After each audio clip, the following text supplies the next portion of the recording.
안녕하세요. 무진의 이지선 변호사입니다. 요즘 전세금 분쟁이 참 많죠?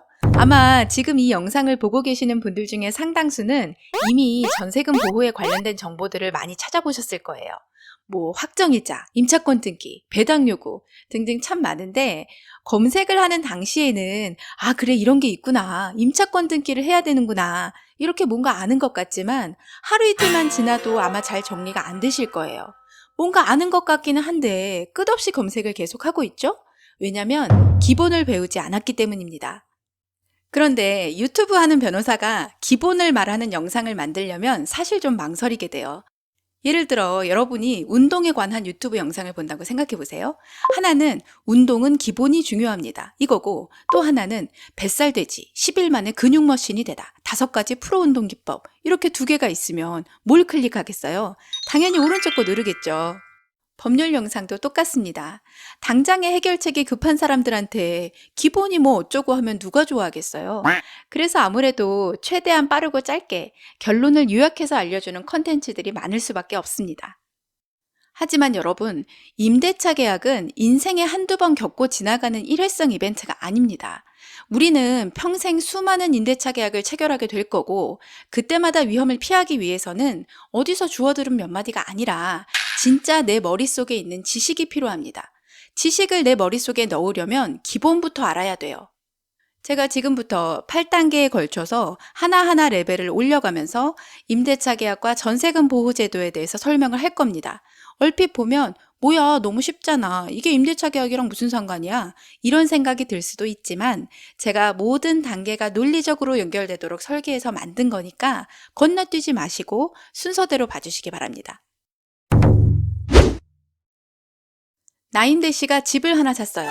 그런데 잔금 치르고 등기하고 나서 그 집에 가보니까 전 주인이 이사 가고 난 사이에 동네 깡패가 들어와서 살고 있는 거예요. 그래서 내 집이니까 나가라 했더니 깡패가 이게 왜 당신 집인데? 그러는 거죠. What? 그래서 나임대가 내가 전 주인한테 돈 주고 샀으니까 내 거지 라고 말했지만 깡패는 그건 너랑 그 사람 사정이고 나는 이 동네에서 20년 사는데 오늘 당신 얼굴 처음 보거든? 나랑 상관없는 일이니까 귀찮게 하지 말고 당신이 나가. 그럽니다. 자, 이걸 논리적으로 어떻게 반박하면 될까요? 깡패가 틀렸다는 게 너무 당연해 보이나요? 그러면 입장을 한번 바꿔서 생각해 봅시다. 만약에 여러분이 해변가를 걷다가 예쁜 조개 껍질을 발견해서 주우려는데 옆에 가던 사람이 와서 이 조개 껍질은 10분 전에 나랑 내 친구랑 가위바위보해서 내가 이겼거든? 그러니까 내 거야. 이리 내놔. 그러면 그거 줘야 돼요? 아니죠. 그 사람이 자기 친구랑 가위바위보 한 거랑 나랑 무슨 상관이에요. 내가 발견해서 손에 쥐고 있으면 내 거죠. 자, 그럼 다시 깡패 입장으로 돌아가 봅시다. 나임대가 그 집을 누구한테 샀건 간에 깡패는 그 자리에 있지도 않았고 그 계약서를 본 적도 없어요. 그런데 왜 깡패가 생전 처음 보는 나임대를 소유자로 인정해야 하죠? 여기서 우리는 어떤 물건에 대한 소유권이라는 개념이 완전히 보호되기 위해서는 단순히 개인 간의 약속이 아니라 그 이상의 무엇이 필요하다는 것을 알 수 있습니다.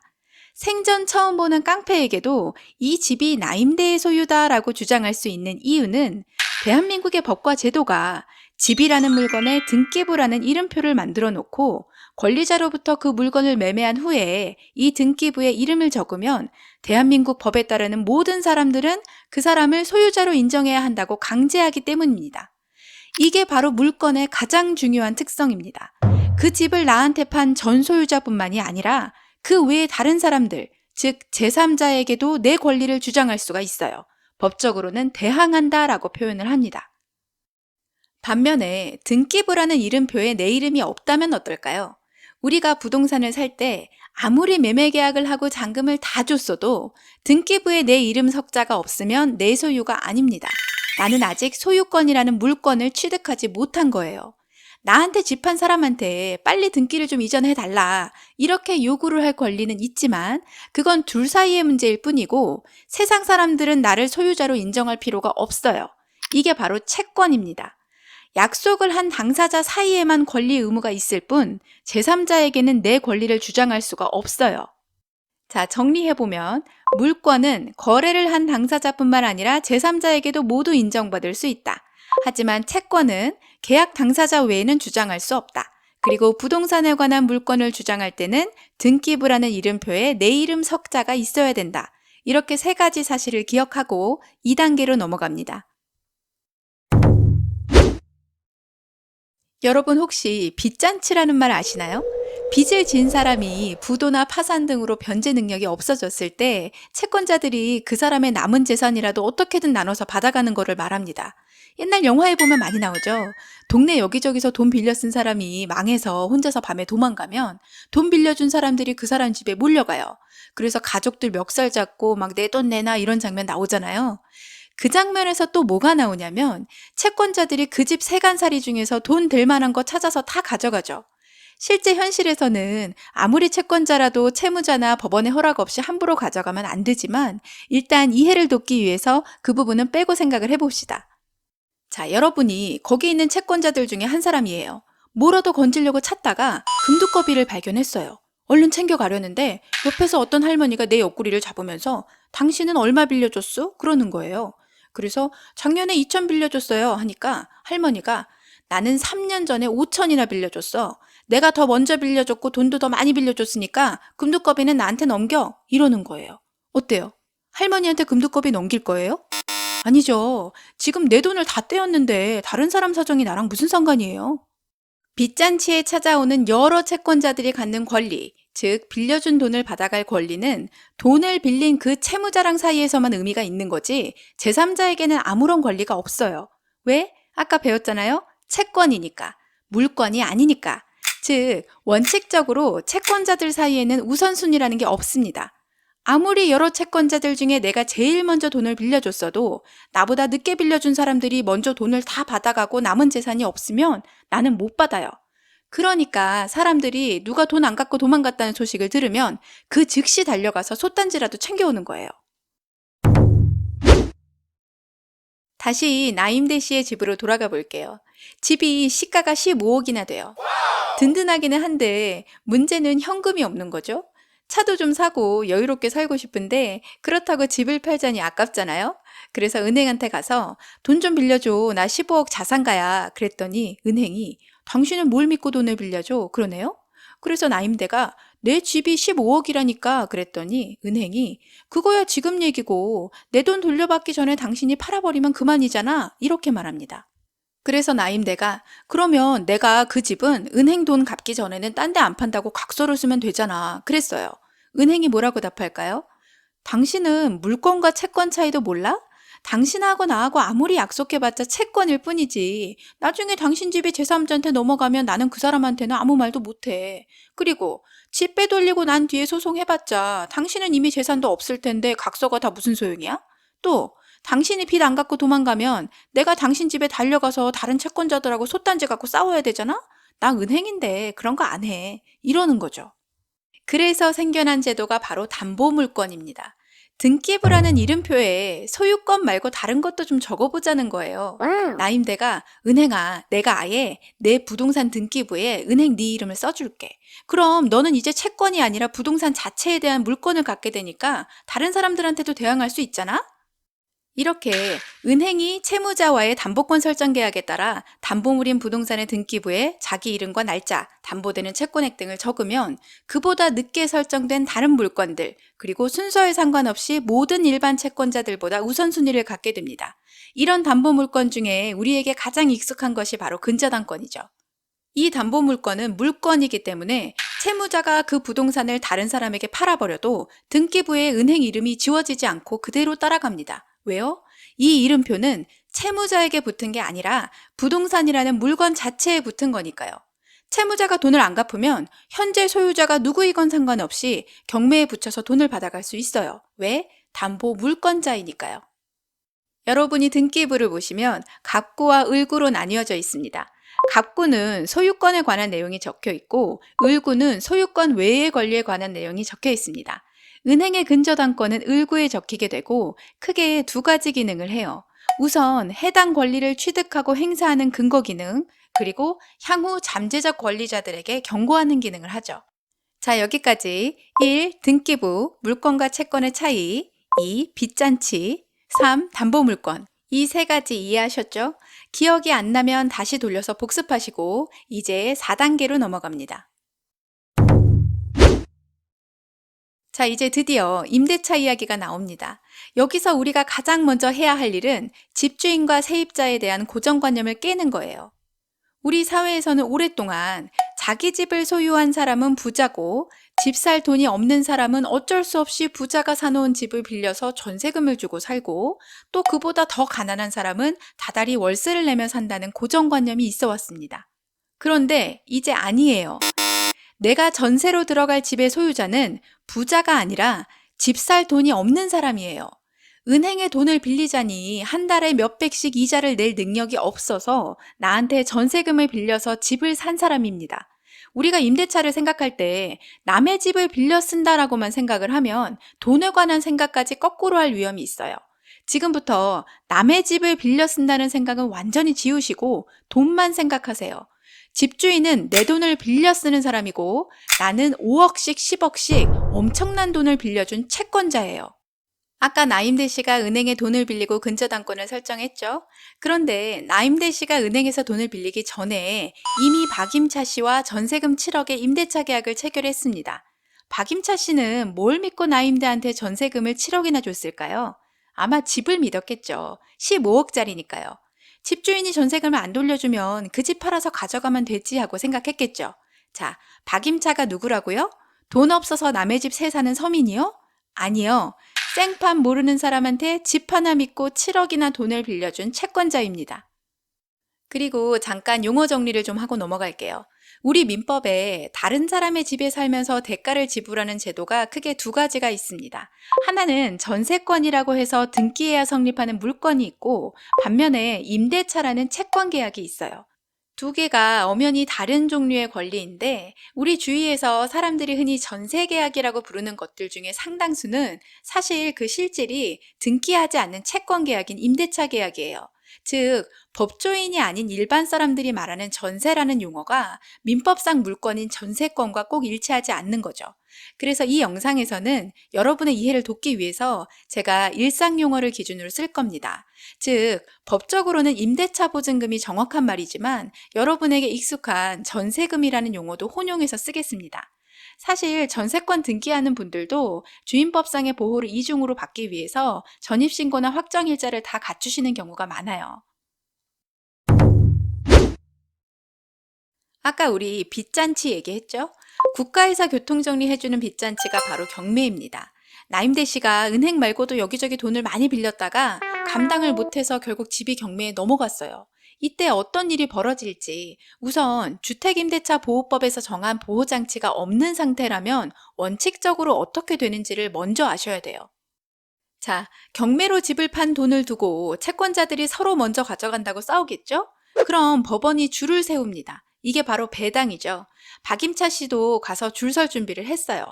법원이 줄에 누구를 가장 먼저 세워줄까요? 네, 바로 물권자입니다.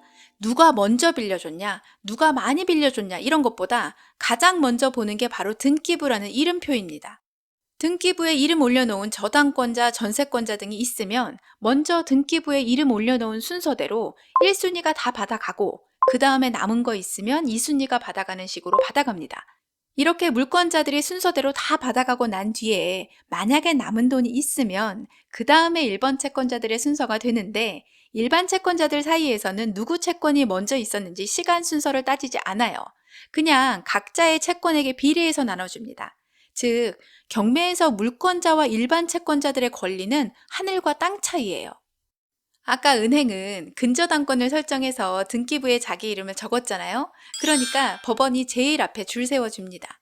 임차인 박임차 씨도 따라가서 거기 줄 서려니까 법원이 못 가게 막고 물어봐요. 당신 등기부에 이름 있어요? 그래서 박임차 씨가 아니요, 등기는 집 살 때만 치는 건 줄 알았죠. 아니 근데 저는 그 집에 살고 있는 임차인이니까 그 집을 팔아서 나온 돈은 거기 살고 있는 제가 제일 먼저 가져가야 되는 거 아니에요? 그리고 은행 근저당보다 제가 먼저 이 집에 살고 있었어요. 이렇게 말을 했어요. 법원이 뭐라고 했을까요? 바쁜데 쓸데없는 소리 하지 말고 등기부에 이름 있어요, 없어요? 그것만 말해요. 없으면 긴 말 말고 저리 가서 일반 채권자들하고 같이 줄 서 있어요. 라고 할 겁니다. 결국 경매 낙찰자가 낸 돈에서 근저당권자인 은행이 먼저 자기 돈을 다 가져가고 남은 돈은 얼마 안 될 텐데 그것도 다 박임차 씨께 아니고 다른 일반 채권자들이랑 나눠 받아요. 결국 박임차 씨는 전세금을 거의 다 날리게 되겠죠. 전세금만 날리는 게 아니라 당장 집에서도 나가야 돼요. 계약 기간이 남았는데 왜 나가냐고요? 물권자가 아니라 채권자니까요. 임대차 계약은 나임대와 박임차 두 사람 사이만의 약속일 뿐 집이라는 물건 자체를 지배하는 권리가 아닙니다. 다른 사람들하고는 아무 상관이 없어요.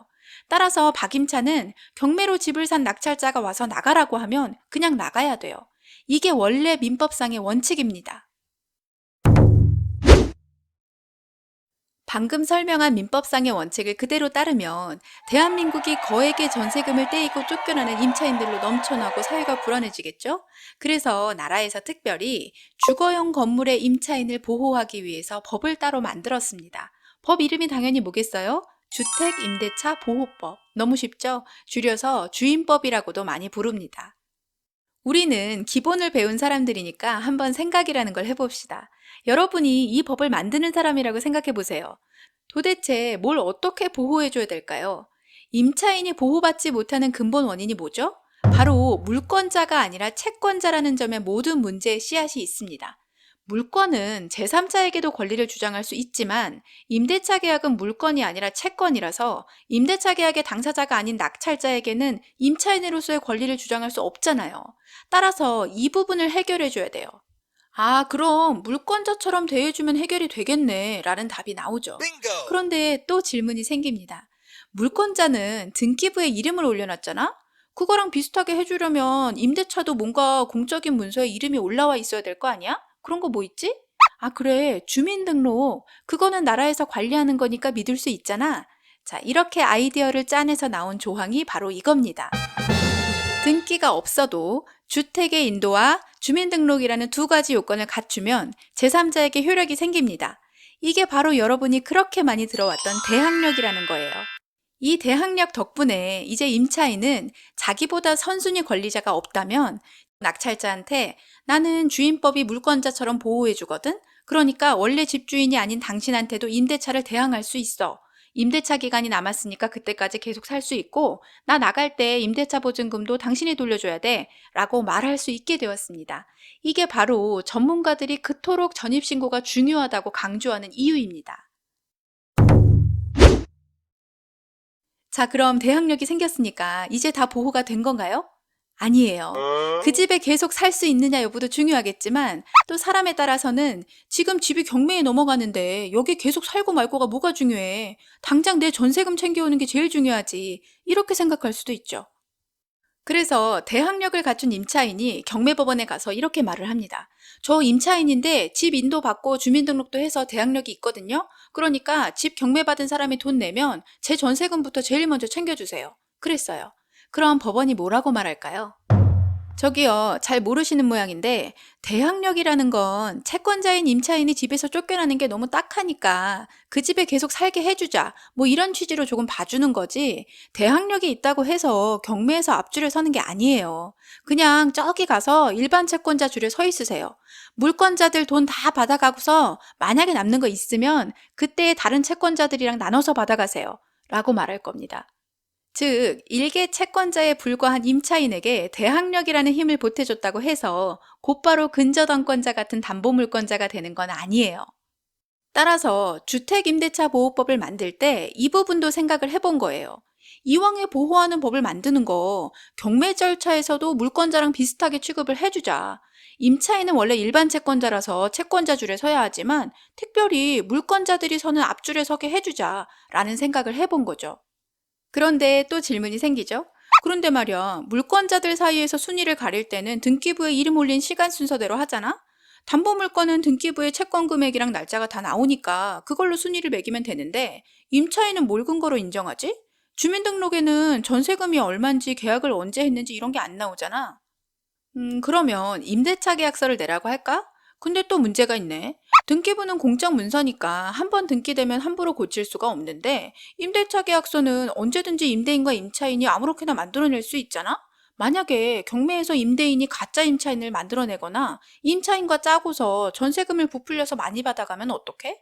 그럼 다른 정당한 권리자들이 피해를 입을 수 있잖아? 그러니까 임대차 계약서를 위조하지 못하게 관공서나 법원처럼 믿을 만한 곳에서 날짜 도장을 받은 계약서만 인정을 해주자. 이렇게 아이디어를 짜냈습니다. 그래서 나온 조항이 바로 이겁니다. 대항력은 기본 요건으로 갖추어야 하고 거기에 더해서 확정일자라는 걸 갖추면 경매에서 물권자들과 비슷하게 앞에서 줄 설 수 있게 해준다는 거예요. 이게 바로 우선변제권입니다. 자, 여기까지 우리는 원래는 일반 채권자에 불과한 임차인을 주택임대차보호법이 대항력과 우선변제권이라는 두 가지 보호장치로 물권자와 비슷한 지위로 올려놓았다는 것을 배웠습니다. 그럼 이제 다음 8단계에서 이 대항력과 우선변제권을 어떻게 써먹을 수 있는지 살펴보겠습니다. 김임차 씨는 똑똑한 임차인입니다. 그래서 전셋집을 구할 때 가장 먼저 집 등기부를 떼봐서 을구가 깨끗한 집을 골랐어요. 그리고 대항력을 얻기 위해 그 집에 이사 들어간 날 바로 전입신고도 하고 우선변제권을 얻기 위해 주민센터에 가서 임대차 계약서에 확정일자도 찍었습니다. 그렇게 전셋집에서 잘 살고 있었는데 어느 날 법원에서 뭐가 날아왔어요. 권리신고 및 배당요구 신청서를 내라네요. 이게 뭐야? 깜짝 놀라서 등기부를 떼봤더니 전세 계약할 때는 깨끗했던 을구에 떡하니 근저당권이 설정되어 있는 거예요. 집주인인 임대인이 은행에 돈을 빌렸다가 못 갚아서 집이 경매에 넘어간 거죠. 하지만 김임차 씨는 당황할 필요가 없습니다. 근저당권은 나보다 후순위잖아요. 김임차 씨는 대항력과 우선변제권을 모두 갖춰놨죠? 그러니까 선택을 하면 됩니다. 대항력이 있으니까 경매로 집주인이 바뀌던 말던 나는 그냥 그 집에서 계속 살다가 나중에 전세기간이 만료되면 그 집을 낙찰받은 새로운 집주인에게서 전세금을 받아서 나가자라고 선택할 수도 있고 혹은 집이 경매로 넘어가는 상황인데 이 집에서 계속 사는 게 뭐가 중요해. 당장 내 전세금부터 챙겨야지 라고 생각한다면 배당 절차에 참여해서 우선변제권을 행사할 수 있어요. 즉, 경매대금에서 배당받을지 여부는 임차인의 선택사항입니다. 선택사항이니까 아무것도 안 하고 있어도 된다라는 뜻이 아니라 이 말 뜻은 임차인이 배당받겠다고 법원에 권리신고를 하지 않으면 경매에서 나온 돈에서 받아갈 수 없다는 뜻이에요. 바로 그래서 법원이 미리 임차인한테 편지를 보내서 물어보는 겁니다. 경매에서 나온 돈을 받아가고 싶다면 꼭 배당 요구를 하세요. 기간 내에 배당 요구를 안 하면 돈을 못 받습니다. 그런데 만약에 임차인이 배당 요구를 해서 전세금을 다 받아가고 나면 이제 그 집에서는 계속 살 수 없고 나가야 됩니다. 그러니까 잘 생각해 보시고 권리신고를 하세요. 이렇게 물어보는 거죠. 만약에 전세금, 즉 임대차 보증금의 전액을 배당받지 못하고 일부만 받았다면 어떻게 될까요? 그러면 남은 보증금을 다 받을 때까지 대항력을 주장할 수 있고 임대차는 존속합니다. 조금 다른 사례를 볼까요? 또 다른 임차인 정임차 씨는 전셋집을 구하면서 을구가 깨끗한 집을 찾았는데 잘 없었어요. 그래서 A은행에 선순위 근저당권이 하나 있기는 하지만 집 시세가 10억이 넘고 근저당 채권 최고액이 2억이니까 경매 넘어가도 전세금 6억 정도는 확보가 되겠지 싶어서 그냥 계약을 했어요. 이사한 날 전입신고하고 임대차 계약서에 확정일자도 받았습니다. 정임차 씨가 전세를 살고 있는 중에 집주인이 돈이 필요했는지 B은행에 또 돈을 빌리고 근저당권을 설정했습니다. 그런데 집 소유자인 임대인이 은행의 원리금을 못 갚아서 A은행의 임의경매 신청으로 집이 경매에 넘어갔어요. 그러면 임차인 정임차 씨의 지위는 어떻게 될까요? 우선 아무리 정임차 씨가 주택의 인도와 주민등록으로 대항력 요건을 갖추었더라도 선순위 근저당권자로서 경매로 근저당권이 소멸하는 A은행보다는 후순위이기 때문에 낙찰자에게 임차권을 대항할 수 없습니다. 즉, 이 대항력이라는 건 이 세상 누구에게나 무조건 다 대항할 수 있다라는 뜻이 아니라 원래 채권자는 가질 수 없는 물권자만이 갖는 대항력이라는 성질을 예외적으로 인정해준다는 뜻이에요. 즉, 채권이지만 물권 비슷하게 대우해 줄게 라는 뜻에 불과하기 때문에 물권자들 사이에서는 여전히 순서를 지켜야 하는 것이죠. 결국 정임차 씨는 이 집에서 계속 살 수는 없어요. 하지만 우선 변제권이 있으므로 배당 요구를 해봅니다. 돈 받아가는 순서는 어떻게 될까요? 경매에서 물권자들이 먼저 줄을 서죠. A은행과 B은행은 다른 일반 채권자들보다 앞에 줄을 섭니다. 그런데 정임차 씨도 주임법상 대항력과 우선 변제권을 갖추었기 때문에 특별히 물권자들과 같이 설 수 있지요. 그래서 A은행이 돈 먼저 다 받아가고 남는 거 있으면 이제 B은행이 아니라 임차인인 정임차 씨가 임대차 보증금만큼 먼저 받아갑니다. 남은 낙찰대금이 보증금보다 적으면 여기서 배당이 끝나는 거고 남는 게 있으면 이제 비은행 순서가 되겠죠. 자, 여기까지 잘 따라오셨습니다.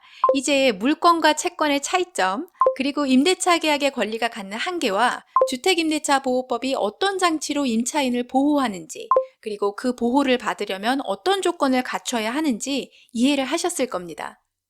마무리하기 전에 한 가지 말씀드리고 싶은 것은 이 영상의 내용은 법률 지식이 없는 분들이 최대한 쉽게 민법과 주임법의 내용을 이해하실 수 있도록 단순화해서 설명한 것이기 때문에 실무에 바로 적용시킬 수 있는 내용은 아니에요. 경매 권리 분석 이런 거 하려면 더 배워야 될 게 훨씬 많아요. 어디까지나 법의 기본 원리를 이해해야 한다는 취지로만 보시고 구체적인 사건에 대한 적용은 반드시 전문가와 상의하시기 바랍니다. 또 하나, 제가 이 영상에서는 소액 임차인의 최우선 변제권은 설명하지 않았습니다. 지역에 따라 기준 금액이 다른데 보증금이 법에서 정한 특정 금액 이하일 경우 그 중에 일부를 다른 권리자의 우선해서 변제받을 권리가 있어요. 이 부분은 나중에 기회가 되면 별도로 설명을 해보겠습니다. 오늘 영상은 기본편이죠. 이 영상으로 여러분은 전세금을 지키기 위한 기본 내공을 갖췄습니다. 이제 이어지는 다음 영상에서는 이 내공을 기반으로 실제 현실에서 전세금을 못 받으면 과연 어떤 일이 벌어지는지, 그리고 내 전세금을 보호하려면 어떤 조치를 취해야 하는지 실전편을 통해서 알아보겠습니다. 오늘도 시청해주셔서 감사드리고 저는 다음 영상에서 다시 뵙겠습니다.